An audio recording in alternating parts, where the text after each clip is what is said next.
once you've asked a question, while you listen, you direct your awareness into the inner feeling of your hands. Yeah. Oh, thank you. And that keeps it there so that your mind doesn't take off.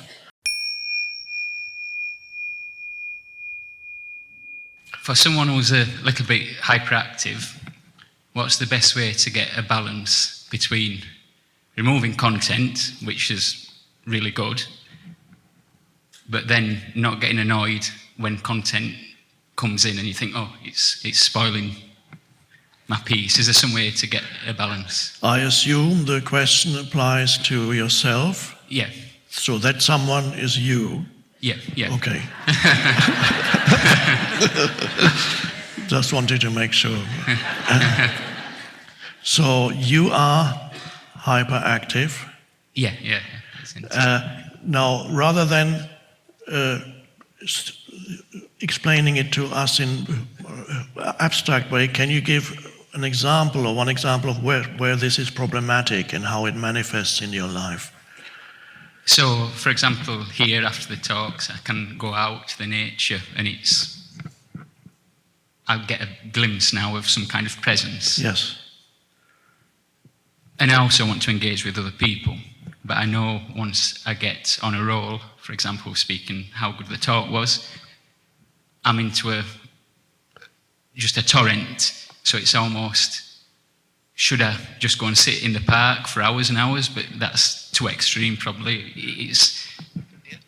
I'm creating probably more content trying to analyse whether to stay out of the way or... So when you engage in conversation, then do you tend to speak fast? Or Yeah, I just totally lose. The mind takes over and yeah. you're dragged along. Yeah. Yes. Now, this being dragged along by the mind happens to many, many people. Perhaps in your slightly more extreme form, your mind is even more powerful than the normal mind, and so you're dragged along before you know it. Yeah. And so do you tend to sometimes avoid interaction in order not to be dragged along? Yes. Yeah. So it's either you get dragged along or you sit there and can't interact. Don't interact. It's like two settings, full blast or off. Yeah.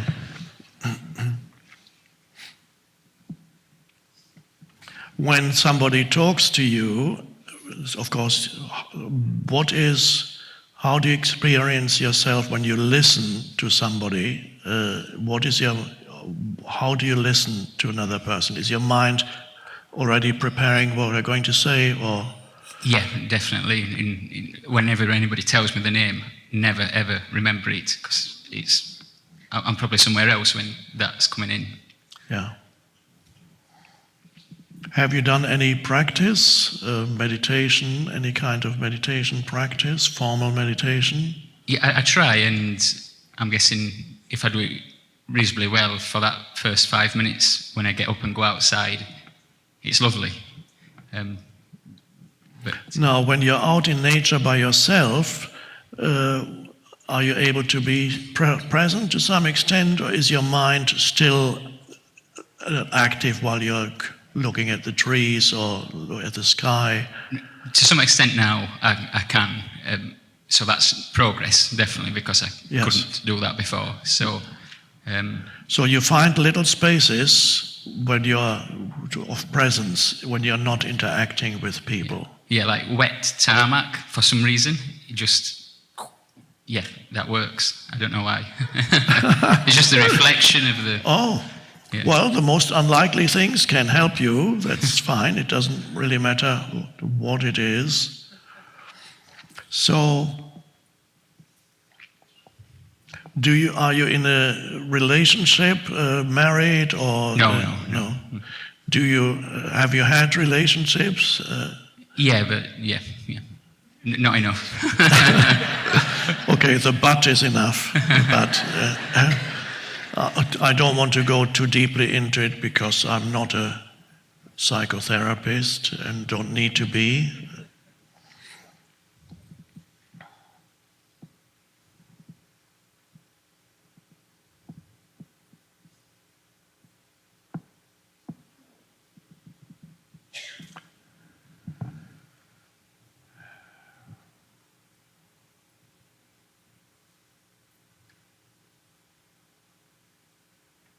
Well, I would recommend that you practice here. There's still some time left. Everybody knows now who you are. And the people here are much more conscious than people you would normally meet in everyday life. And everybody will be very happy to help you and to help you. And you can also help, for example, by just refraining from giving too much input when you're interacting, engaging in conversation. Be more a listener than a speaker. Make that your practice for the time being. I'm not saying don't say a word, but be more like 80% a listener than a speaker. And that, for example, you can do by asking questions when you're in, rather than stating your view or whatever it is. Ask questions that encourages the other person to speak more. If the other person speaks more, it forces you to listen, and then make the listening into a practice. While the other person is speaking, are you able to, at any time, to feel your inner body? Can you feel that?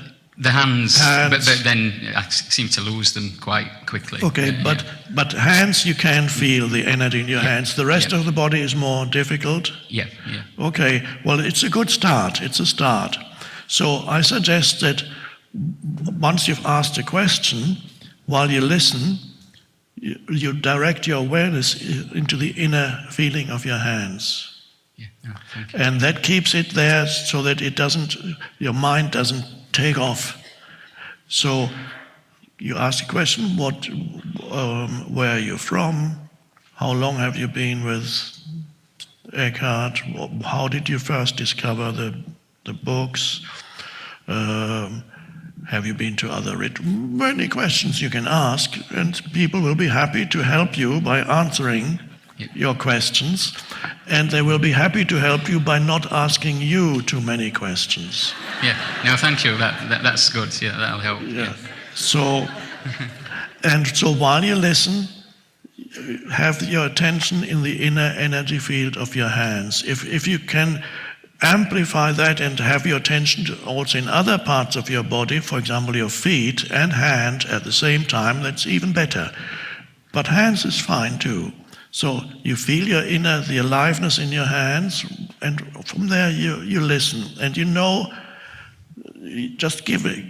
This will help you prevent the stream of mind from taking you over.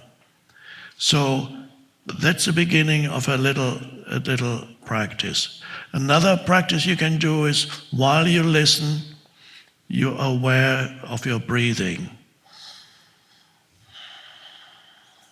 And so